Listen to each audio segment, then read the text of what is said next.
Hi అండి. అందరికీ నమస్కారం. Welcome to my channel. ఈ వీడియోలో ఏపీ ఉద్యోగ సంఘాల్లో విభేదాలు, మరి ప్రత్యక్ష ఉద్యమానికి కొన్ని సంఘాలు సిద్ధం. సో, ఈ పూర్తి వివరాలైతే వీడియోలో తెలుసుకుందాము.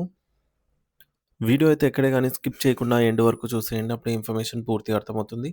అలాగే వీడియో చూస్తున్న ప్రతి ఒక్కరు వీడియోకి లైక్ చేయండి ఫ్రెండ్స్. ఈ వీడియోని తోటి ఉద్యోగ పెన్షన్ మిత్రులతో అయితే షేర్ చేయండి. కొత్తగా చూస్తున్న వారు ఇంకా మన ఛానల్ సబ్స్క్రైబ్ చేసుకోకపోతే వెంటనే సబ్స్క్రైబ్ చేసుకోండి.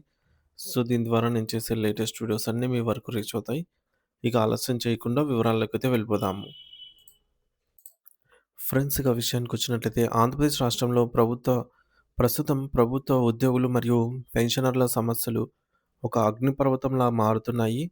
ముఖ్యంగా రాష్ట్రంలో ఉన్న దాదాపు 15 ప్రధాన ఉద్యోగ సంఘాల్లో ఇప్పుడిప్పుడే చీలికలు మొదలవ్వటం రాష్ట్ర రాజకీయాల్లో మరియు ఉద్యోగ వర్గాల్లో ఒక పెను సంచలనంగా మారింది. వాస్తవానికి ఈ సంఘాలన్నీ ఉద్యోగుల ప్రయోజనాల కోసం ఏకతాటిపై ఉండాలి. కానీ నాయకుల మధ్య ఉన్న విభేదాలు, ప్రభుత్వానికి వత్తాసు పలికే ధోరణి వల్ల ఇవన్నీ ముక్కలు ముక్కలవుతున్నాయి. ఈ చీలికలు కేవలం వ్యక్తిగత కారణాల వల్ల వచ్చినవి కావు. ప్రభుత్వ తీరుపై స్పందించే విధానంలో వచ్చిన తేడాల వల్ల ఏర్పడినవి. ఇప్పటికే రాష్ట్ర వ్యాప్తంగా ఉన్న లక్షలాది మంది ప్రభుత్వ ఉద్యోగులు మరియు పెన్షనర్లకు కూటమి ప్రభుత్వం మొండి చేయి చూపిస్తోందని, వారిని ఘోరంగా మోసం చేసిందని క్షేత్రస్థాయిలో తీవ్రమైన అసంతృప్తి వ్యక్తమవుతోంది. ఎన్నికల ముందు వేదికల సాక్షిగా ఇచ్చిన హామీలను, మేనిఫెస్టోలో పొందుపరిచిన వాగ్దానాలను అమలు చేయడంలో ప్రభుత్వం ఘోరంగా విఫలమైందని ఉద్యోగులు బహిరంగంగానే విమర్శిస్తున్నారు. ఇటువంటి క్లిష్ట పరిస్థితుల్లో కూడా కొంతమంది సంఘం నేతల సో ఉద్యోగ సంఘం నేతలు ప్రభుత్వంపై ఎటువంటి ఒత్తిడి తీసుకురాకుండా వారికి అనుకూలంగా వ్యవహరిస్తున్నారు అనే ఆరోపణలు వస్తున్నాయి. ఈ నేతలు తమ వ్యక్తిగత ప్రయోజనాల కోసం లేదా రాజకీయ భయం వల్ల ఉద్యోగుల గొంతుకను ప్రభుత్వానికి వినిపించకుండా తొక్కిపెడుతున్నారని సాధారణ ఉద్యోగి ఆవేదన వ్యక్తం చేస్తున్నాడు. ఈ పరిణామాల నేపథ్యంలో తాజాగా రెవెన్యూ అధికారులు మరియు రెవెన్యూ ఉద్యోగుల అసోసియేషన్ ఒక సాహసోపేతమైన నిర్ణయం తీసుకుంది. వారు ఒక ప్రత్యేక తీర్మానం చేస్తూ ఇకపై మనం మేకల మందల్లా కాకుండా మన సమస్యల కోసం మనమే పోరాడాలి. ప్రభుత్వానికి భజన చేసే నాయకులపై ఆధారపడకూడదు అనైతే నిర్ణయించుకున్నారు. మరి దీనికి సంబంధించి దశల వారీగా అంటే మొదట వినతి పత్రాలు, తర్వాత నిరసనలు, చివరికి సమ్మె వంటి అచంచల ఉద్యమాన్ని ప్రారంభించాలని వారు తీర్మానించారు. ఇటీవల జరిగిన రెవెన్యూ ఉద్యోగుల సమావేశంలో నాయకులు చేసిన వ్యాఖ్యలు ఇప్పుడు రాష్ట్ర వ్యాప్తంగా చర్చనీయాంశంగా మారాయి. ఇప్పుడు కొంతమంది పెద్ద ఉద్యోగ సంఘ నేతలను ఉద్దేశిస్తూ వారు చాలా ఘాటైన విమర్శలు చేశారు. ప్రభుత్వానికి బాకా ఊదటం, అధికారులకు భజన చేయడం తప్ప సామాన్య ఉద్యోగులు పడుతున్న కష్టాల గురించి కానీ, మందులకు కూడా డబ్బులు లేక ఇబ్బందులు పడుతున్న పెన్షనర్ల గోడు గురించి కానీ వీరెప్పుడూ మాట్లాడలేదు అని ధ్వజమెత్తారు. హక్కుల కోసం ఉద్యమించే స్ఫూర్తితో ముందుకు వెళ్తున్న మాలాంటి వారిని కూడా ఈ భజన పరులు వెనక్కి లాగుతున్నారని వారు ఆరోపించారు. కూటమి అధికారంలోకి రాకముందు మేము రాగానే మీ సమస్యలన్నీ చిటికెలో పరిష్కరిస్తామని చెప్పిన నేతలు పీఠం ఎక్కగానే ఆ మాటలను గాలికి వదిలేశారని వారు గుర్తు చేశారు. ప్రధానంగా ఉద్యోగులు కోరుతున్నది మధ్యంతర భృతి, పీఆర్సీ ఎప్పుడైనా వేయండి, కానీ పెరిగిన నిత్యావసర ధరల దృష్ట్యా తక్షణ ఉపశమనంగా ఐఆర్ ప్రకటించమని వారు కోరుతున్నారు. గత ప్రభుత్వంలో పీఆర్సీ ఆలస్యం కావటం వల్ల ఇప్పటికే ఉద్యోగులు ఆర్థికంగా భారీగా నష్టపోయారు. ఇప్పుడు కూడా అదే జాప్యం జరుగుతుంటే తమ బ్రతుకులు ఎలా సాగాలి అని వారు ప్రశ్నిస్తున్నారు. అయితే ఈ సహేతుకమైన డిమాండ్లను కూటమి పెద్దలు కనీసం పరిగణలోకి తీసుకోకపోవడం ఉద్యోగుల్లో ఆగ్రహాన్ని కట్టలు తెంచుకునేలా చేస్తుంది. మరి సామాన్యుడి చేతిలో సామాజిక అస్త్రంగా ఉన్న మీడియా కూడా ఉద్యోగుల పక్షాన నిలబడి వారి దయనీయమైన ఆర్థిక పరిస్థితులను ప్రపంచానికి చాటి చెబుతోంది. నిజం చెప్పాలంటే పెన్షనర్ల పరిస్థితి వర్ణనాతీతంగా మారింది.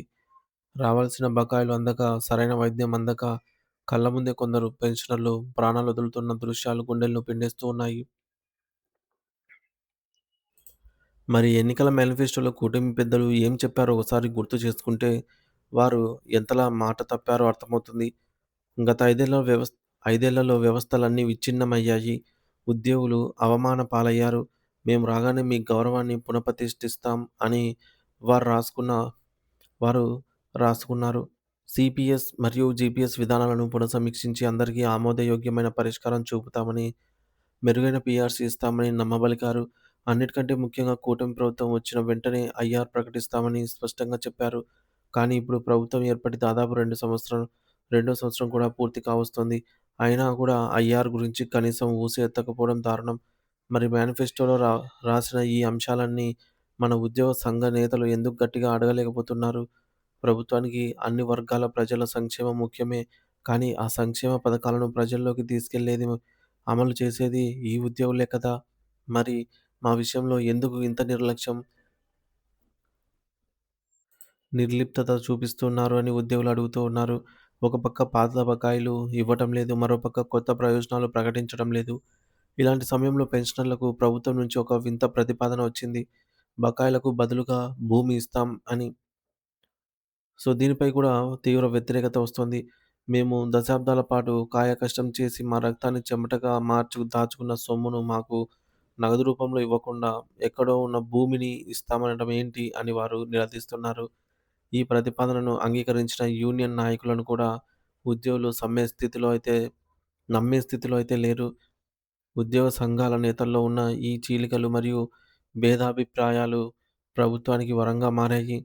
మీలో మీకే ఐక్యత లేదు. ఇక మాపై ఏం ఒత్తిడి తెస్తారు అనే ధోరణిలో ప్రభుత్వం వ్యవహరిస్తోంది. నాయకులు కొంతమంది బలమైన సామాజిక వర్గాలకు కొమ్ము కాస్తున్నారని, మరికొందరు తమ పదవులను కాపాడుకోవడానికే ప్రయత్నిస్తున్నారని ఉద్యోగులు బహిరంగంగానే తిట్టిపోస్తున్నారు. మిమ్మల్ని నేతలుగా ఎన్నుకోవటమే మా బుద్ధిహీనత అని ఒక సామాన్య ఉద్యోగి అంటున్నాడంటే పరిస్థితి ఎంత తీవ్రంగా ఉందో అర్థం చేసుకోవచ్చు. ముఖ్యంగా పెన్షనర్లు తమ బాధలను వీడియోల రూపంలో కామెంట్లలో పంపిస్తూ మా ఆఖరి దశలో మాకు న్యాయం చేయండి అని మీడియాను వేడుకుంటున్నారు. పెన్షనర్ల కష్టాలు వర్ణనాతీతం. ఎంప్లాయీ హెల్త్ స్కీమ్ ఈహెచ్ఎస్ ఒక ప్రహసనంగా మారింది. ఏ కార్పొరేట్ ఆసుపత్రికి వెళ్ళినా ప్రభుత్వం నుంచి మాకు కోట్లాది రూపాయల బకాయిలు ఉన్నాయి. కాబట్టి ఇక్కడ పనిచేయవు.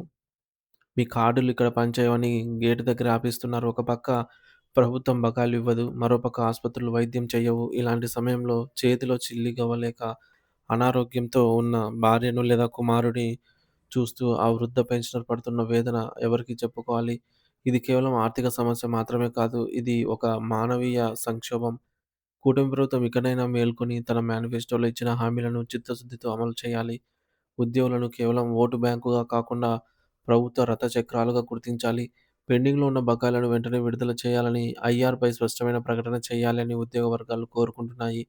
అలాగే ఉద్యోగ సంఘ నేతలు కూడా తమ వ్యక్తిగత ఎజెండాలను పక్కన పెట్టి, సామాన్య ఉద్యోగి మరియు పెన్షనర్ కోసం ఏకతాటిపైకొచ్చి పోరాడాల్సిన అవసరం ఎంతైనా ఉంది. ఐకమత్యమే మహాబలమని గుర్తుంచుకోకపోతే భవిష్యత్తులో ఉద్యోగుల హక్కులు పూర్తిగా కాలరాయబడతాయి. ప్రభుత్వం మరియు ఉద్యోగ సంఘాల మధ్య నెలకొన్న ఈ గందరగోళానికి త్వరలోనే ఒక పరిష్కారం లభిస్తుంది అనైతే ఆశిద్దాము.